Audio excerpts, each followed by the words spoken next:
So I'm here outside Kingsmeadow for Barclays Women's Super League action. It's been a while since I've been reporting because Brighton women haven't had a fixture since the 22nd of February when they faced West Ham, and in the Women's Super League they faced West Ham in their last league match. That was on the 15th of February. So it's been a while since the Seagulls have been in action, but of course Chelsea had picked up silverware in that time. Of course it was also international break, but most recently Chelsea women secured their first cup of the season, the Women's League Cup. They defended their title there with a 2-0 win over Manchester United. An impressive display from the side and ruthless considering Manchester United did have chances that day, but Lauren James and Aggie Beever-Jones scoring their goals to make sure that Chelsea had their name on the trophy once again. So Brighton know what they're up against. Dario Vidošić, the Brighton coach, saying that Chelsea are ruthless and a really tough side to face considering they've arguably been subpar in the league this season.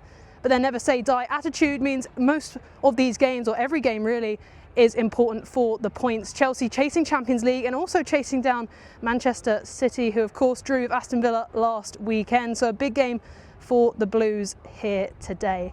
Now both sides are missing quite a few players. Let's start with Chelsea then, the home side. They are missing Ellie Carpenter and Sam Kerr, both on international duty with Australia, who are in the final of the Asia Cup, which takes place this Saturday.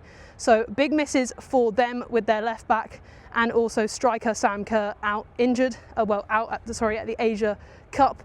And also injuries for Chelsea appear to be mounting in their backline. Natalie Bijon, Millie Bright, Naomi Girma, all out with injuries. So those are three centre-backs, meaning that it is likely Kadisha Buchanan and Viola Berman will start as a centre-back pairing, just as they did on the weekend. They did very well there. Left back Sandy Baltimore as well, containing Jess Park throughout the entire 90 by man marking her. So watch out for the pacey left back, almost plays at left wing as well.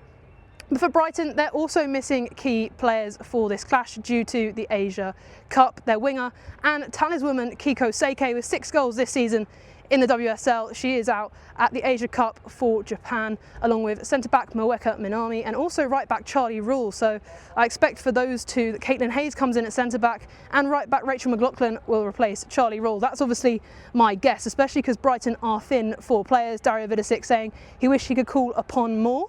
My assumption is that with Kiko Seike out, the left winger may just be replaced by Madison Haley, and then maybe Carla Camacho will come into the fray for what would be her first appearance in about 7 games for the Albion. She's been out of favour since not scoring in the WSL, despite being their signing from Real Madrid to play up front. So a big game for Brighton, and arguably they might look quite toothless without Kiko Seike. Rosa Kafaji, the other winger, yet to really hit her higher heights that she started with at the beginning of the season after joining on loan from Arsenal. So the front line will need to be prolific, and it's something we haven't really seen for Brighton this season. Lots of squandered opportunities. But for Chelsea, they're also quite low scoring normally. Of course, they beat Brighton 3-0 last time in the league, so that was obviously more high scoring, a complete dominant display from them. 2 goals in the second half as they ran Brighton ragged. They were fatigued, and lots of balls in behind meant that Brighton couldn't keep pace with those forwards running in off the back line.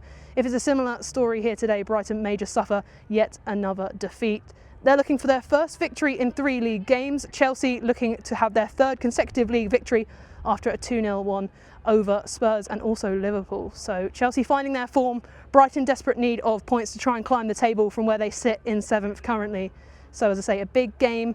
And my prediction, I'm going to have to go for 3-0 to Chelsea. I think again, they'll keep a clean sheet here. I think Brighton will struggle to really penetrate Chelsea's backline, which looked really good considering it was makeshift against Manchester United on the weekend.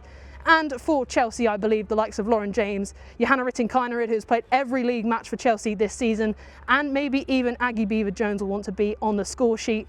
The 22-year-old hasn't actually scored here in the WSL since the 21st of September in a 1-0 victory over Leicester. Also hasn't scored in the WSL in general since the 28th of September in a 4-0 win over West Ham. So Aggie Beever-Jones arguably in a bit of a goal drought, so we'll have to see if she can get her first WSL goal in months here today.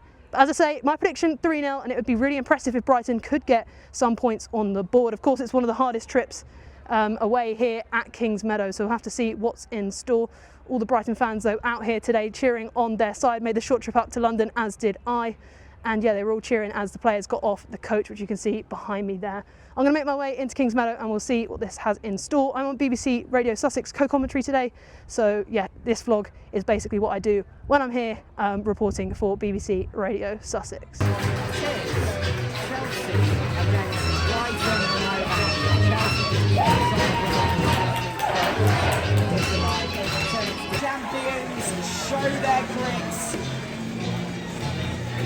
lacking with the 2 goals we conceded. We should do a lot better, and then also the positions that we got ourselves, we'd hope to do again a lot better in the terms of chances that we create. So, you know, I think it is when you feel that like we've got the momentum, we're trying to chase that result. We probably rushed things a little bit. We were crossing sometimes from very deep when there was better solutions. So, you know, look, we need to learn from that. You know, we want to just not try force the issue. We want to, you know, try look and probe and try find those better chances and maybe cross from better positions. So, you know, the positive is the one shot that goes on target is a goal, but you know we want to be able to be a little bit more dominant, especially you know in both those boxes. You know, now with Malis back, Marit back as well, Rach, Marissa, and then we've also got Charlie and Moeka to come back very shortly after the weekend. So there's going to be some real competition there, girls pushing each other, and then you know we'll see how they train, how they perform, and also what we think is best for the opponent. So exciting, and you know hopefully we'll bring in a couple more for the forward line to get some more competition up there as well. So it's full time here at Kingsmeadow, and Chelsea have clinched a 2-1 victory over Brighton in the Women's Super League, seeing the Blues move into second and just 7 points behind the league leaders Manchester City after their goalless draw with Aston Villa on the weekend.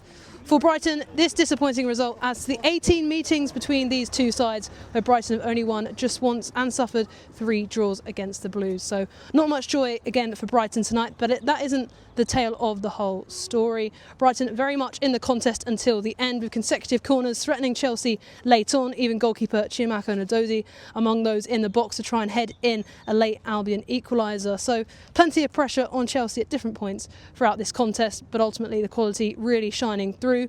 Chelsea getting 2 goals in that first half, then no goals in the second half, and also Brighton equalising in the first half, just minutes after Chelsea opened the deadlock through a goal from Alyssa Thompson. It was great work from Sandy Baltimore, who for me was arguably player of the match, or Lexi Potter, who received player of the match for her efforts tonight and her goal as an academy prospect, and a very bright one at that.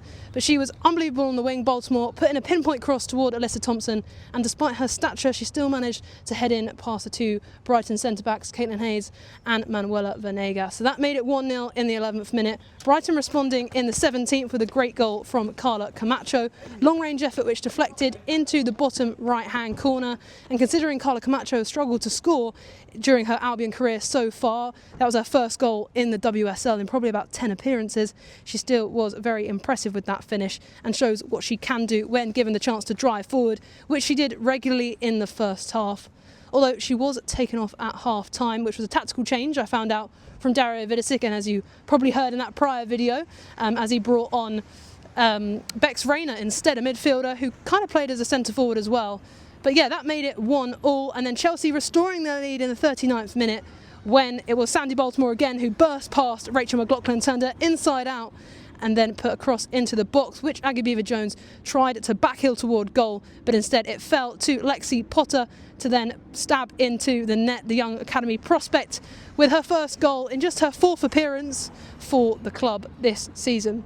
So that made it 2-1, and as I say, the second half wasn't as exciting after so much high intensity pressure from Brighton, then possession with Chelsea, and then the 3 goals. There wasn't much really to report on in that second half. Plenty of changes, and Brighton even bringing on 2 defenders who we haven't seen for a while due to injury. Marit Orway, the left back, and then also Marlies and Pom, the centre back, returning from injury. And also up front, as I say, Rosa Kafaji, the winger, came on to join Bex Rayner, and then in the midfield, Olag Tvedsen, the former Vålerenga midfielder, came on as well. So Brighton tried to force a goal, but unfortunately it didn't come. Best chance actually of the half, you'd say, was for Alyssa Thompson. Her shot fired just wide of the bottom right corner. And yeah, that was really as close as they came. Aggie Beaver-Jones also had a rare opportunity, and what was a quite quiet night for her. I think she struggles against physical centre-backs. All she could really do was fire her shot at Chiamaka Nnadozie in the first half. So Chelsea didn't end up killing the tie despite their chances, and Brighton didn't really have many of their own. I'm trying to think of a chance that they had, but really apart from corners and a few headers, that was it. So that was the story of this one. Brighton in 8th with 17 points. They've remained on that for quite a few games now. It's now 3 defeats in a row for Brighton in the Women's Super League, and for Chelsea, they got their 3rd consecutive win. And yeah, sort of building up a bit of momentum, of course, with that League Cup victory as well on Sunday, as they go into the business end of the season and try and put pressure on league leaders Manchester City. But for Brighton, very much the same, need to finish their chances, need to be a bit better defensively as well, but I thought Sandy Baltimore was quality and just exposed Brighton a bit in the wide areas. But yeah, Brighton next up against Liverpool. Unfortunately, I won't be at that game at Broadfield Stadium on Sunday because I am at the League Cup final, or as they call it in the men's game, the Carabao Cup final. So I'm watching Manchester City take on Arsenal. But I will be back reporting the weekend after when Brighton travel away to Leicester to face the Foxes. So I'll see you for another vlog then.